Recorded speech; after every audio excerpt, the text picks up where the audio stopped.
The night shift at Ashford Memorial Hospital always felt heavier than the day, as if darkness itself seeped into the walls. The fluorescent lights hummed with a dull, irritating buzz, casting pale shadows across the linoleum floors. It was just past 1:40 a.m., the hour when exhaustion dulled tempers and patience ran thin. Monitors beeped in uneven rhythms, stretchers rattled down corridors, and the air smelled of antiseptic mixed with burnt coffee that had been sitting on the warmer for too long. Nurse Elena Ward stood near the far end of the station, quietly restocking gloves no one else bothered to replace. She moved carefully, deliberately, as though every step required permission from the ground beneath her feet. Her shoulders were slightly hunched, her gaze fixed downward. A few strands of dark hair had slipped loose from her bun, brushing against her cheek, but she didn't notice. She rarely noticed anything about herself anymore. To most of the staff, Elena was invisible, and when she wasn't invisible, she was a problem. "There she is again," a voice murmured from behind the counter. "Why does she always walk like that? Like she's about to apologize for existing?" A few quiet laughs followed. Elena heard them. She always did.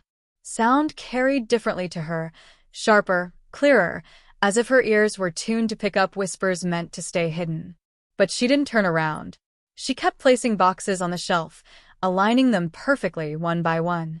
Dr. Marcus Hale strode past the station, coat unbuttoned, stethoscope swinging like a badge of authority. "Ward," he said sharply without slowing. "Room 214 needs labs redrawn. You missed it earlier." "I didn't miss it, doctor," Elena replied softly. "They were already drawn at." "I don't need excuses," Hale cut in, finally stopping. He looked down at her like she was something misplaced. "I need competence. If that's too much to ask, let me know now." Her mouth opened, then closed. She nodded once. "Yes, doctor." As he walked away, another nurse rolled her eyes. "Unbelievable," she muttered. "She's going to get someone killed one day." Elena felt the words land, heavy and familiar. She carried them the same way she carried everything else, quietly, without complaint. For 3 months now, she had taken the worst shifts, the messiest tasks, the blame for mistakes she hadn't made. When tempers flared, they flared in her direction. When patience snapped, it snapped at her. No one asked why her hands trembled slightly when she poured medication, or why sudden loud noises made her freeze for half a second longer than normal. No one noticed how she scanned rooms automatically, counting exits, tracking movement. And if they did notice, they assumed it was fear. They were wrong. In the medication room, Elena leaned against the cool tile wall and closed her eyes for just a moment. The hum of the hospital faded, replaced by a different sound entirely. Wind, distant and hollow, rushing through something broken.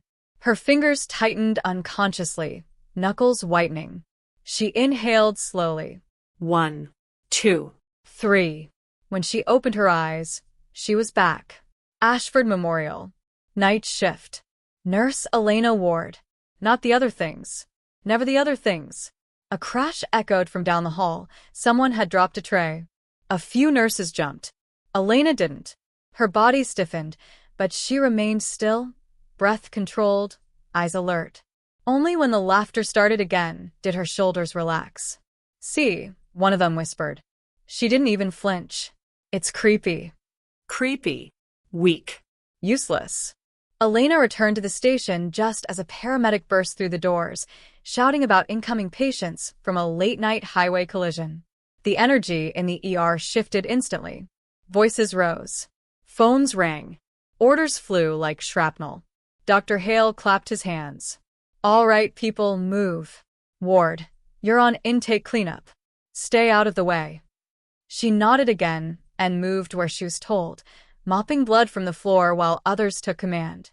As she worked, her eyes flicked briefly toward the entrance, counting footsteps, measuring distance, watching how the paramedics carried their stretchers. No one saw it. To them, she was just the quiet nurse, the one who didn't look anyone in the eye, the one who never argued back, the one who absorbed humiliation like it was part of the job description. What they didn't know, what they couldn't imagine, was that Elena Ward wasn't quiet because she was weak. She was quiet because she was holding something down. And the harder they pushed, the closer it came to the surface. The emergency doors burst open just after 2:15 a.m., slamming against their stoppers with a metallic crack that cut through the noise of the ward. The calm, if it could be called that, vanished instantly. Paramedics rushed in shouting vitals, their boots streaked dark with blood and rainwater. A multi-vehicle collision on the interstate had sent a wave of injured bodies toward Ashford Memorial, and the ER braced itself the way it always did, loudly, chaotically, and without mercy for the weakest link. "Elena," someone shouted. "Clean up now." She was already moving. She grabbed gloves, gauze, saline, anything within reach, and slid into the current of bodies and stretchers. Her heart rate stayed even, her breathing slow. Around her, voices overlapped, doctors barking orders, nurses arguing over beds, monitors screaming as if panicked themselves. Dr. Hale took control of Trauma Bay too, pointing sharply, as if directing traffic. "Chest pain here. Head trauma there. Move, people. Ward. Don't just stand there." "I'm not," Elena said quietly, steadying a gurney as a patient was transferred. Her eyes flicked to the man's chest, to the shallow rise and fall that didn't match the monitor's rhythm. She noticed the way his fingers curled, the faint blue creeping at the edges of his lips. Something wasn't right. "Doctor," she said, low but clear, "his breathing is uneven. We should." Hale didn't even look at her. "I said move him to observation. We don't have time for overthinking." Overthinking. Elena hesitated for half a second, just long enough to confirm what her instincts were already screaming. The man's trachea had shifted slightly. His chest expansion favored one side. She had seen this before. Not in textbooks. In places far from hospitals. "He needs imaging now," she tried again. "If we move him." Hale spun on her, eyes blazing. "You don't diagnose, Ward. You follow instructions. Or is that too complex?" The words were sharp, loud enough to draw attention. A few nurses glanced over. One smirked. Elena felt heat rise in her chest, but she swallowed it down. "Yes, doctor," she said. She moved the gurney as ordered. 3 steps. The monitor flatlined. The sound cut through the room like a blade. Chaos erupted. Someone yelled for a crash cart. Another voice shouted numbers Elena already knew were wrong. Hale froze. For the briefest moment, the confident mask slipped. His hands hovered uselessly over the patient, eyes darting to the monitor and back again.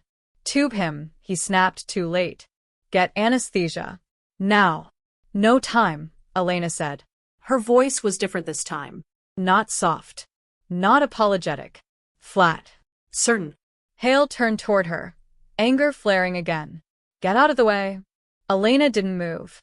She reached into her pocket and pulled out a large-bore needle, already tearing open the patient's gown with her other hand. Her movements were precise, economical, no wasted motion. "What are you doing?" Hale shouted, grabbing for her arm. She caught his wrist midair. Her grip was iron. He gasped, more in shock than pain. "Step back," she said. Something in her tone made him obey. She placed the needle, felt for the landmark once, twice, then drove it in. A sharp hiss filled the air as trapped pressure escaped. The patient gasped, chest rising fully for the first time. The monitor steadied. Silence fell over the bay. Elena secured the needle, checked pupils, then finally released the breath she'd been holding. Her hands didn't shake. Hale stared at her as if she'd just spoken a foreign language. "You," his face flushed red. "You just performed an unauthorized procedure. You assaulted me." Do you have any idea what you've done?" "I saved his life," Elena said simply. "That's not your decision to make." Hale snapped. "You're done. Get out. I'm reporting this. You'll never work in this hospital again." She nodded once. The old posture returned. Shoulders slumped, gaze lowered. "Yes, doctor." She walked out of the trauma bay while the patient breathed behind her. In the locker room, Elena sat on the bench and untied her shoes with slow, careful fingers. The adrenaline faded, leaving exhaustion in its wake. She stared at her reflection in the metal locker door. Pale, tired, ordinary. Good, she thought. Ordinary was safe. Outside, she didn't hear the rotors yet. But they were coming. She listened without interrupting. When something went wrong, a delayed response, a missed alert, a spilled medication tray, eyes turned toward her. Not sharply. Casually. As if blame naturally settled where it was lightest. She accepted it with a nod each time, apologizing quietly, even when the fault wasn't hers. It was easier that way. Correction brought attention, and attention was never kind. The hardest tasks were assigned to her without discussion. Night shifts. Double rounds. Physical transfers that strained the back and numbed the arms. Others complained. She did not. She adjusted her grip, learned the rhythm of weight and balance, and continued. Pain, like silence, became routine. People spoke about her often. She's slow, someone once said near the door, not bothering to lower their voice. Too quiet, another added. Hard to tell what she's thinking. No one asked. They didn't notice how she paused before each task, how her gaze lingered on details others missed, a tightening jaw, a subtle change in breathing, the smallest flicker in an eye. They mistook her stillness for delay, her quiet for confusion. In reality, she was mapping patterns, learning what the machines couldn't tell. At night, when the nursery lights dimmed and footsteps faded, she moved differently. Her motions became softer, more deliberate. She spoke to the children then, not loudly, not with expectation. Just words, gentle and steady, filling the silence that surrounded them. She adjusted blankets, warmed hands, timed movements carefully so nothing startled them. She noticed which child relaxed at the sound of humming, which responded to touch, which needed stillness. The cameras saw all of this, but the cameras did not understand it. They captured her lowered eyes, her bowed head, the way she lingered too long by the beds. From a distance, it looked like inefficiency. From a screen, it looked like hesitation. The billionaire watched occasionally, distracted, often impatient. He saw what he expected to see. Until one night when he watched longer. He noticed how she paused before lifting one child, adjusting her stance by a fraction. How she waited through a full breath before moving another. How her hands never rushed, even when alarms flickered briefly. He noticed that when she entered the room, the children's breathing patterns shifted, subtle, but consistent. No one had told her to do these things. She was never praised. Never asked why she stayed late, why she repeated certain routines, why she rearranged the room slightly each night. The answers were never demanded, so they were never given. She continued as she always had, quietly absorbing responsibility that no one wanted, correcting problems before they became visible, carrying blame without protest. When a doctor questioned a minor improvement weeks later, charts were reviewed, data analyzed, explanations offered that sounded technical and safe. No one mentioned her. She stood behind them all, eyes lowered, hands folded, listening. The billionaire looked at her then. Really looked. She did not meet his gaze. She never did. Instead, she adjusted a blanket, smoothed a crease, and stepped back into her familiar place near the wall. If she noticed the shift in the room, the silence that followed her movement, she gave no sign. She was not wrong. She had never been wrong. She had been watching. And while others spoke over her, around her, about her, she had been learning, adapting, carrying weight quietly until the moment arrived on its own. Not announced, not demanded, just revealed, naturally, to anyone patient enough to see.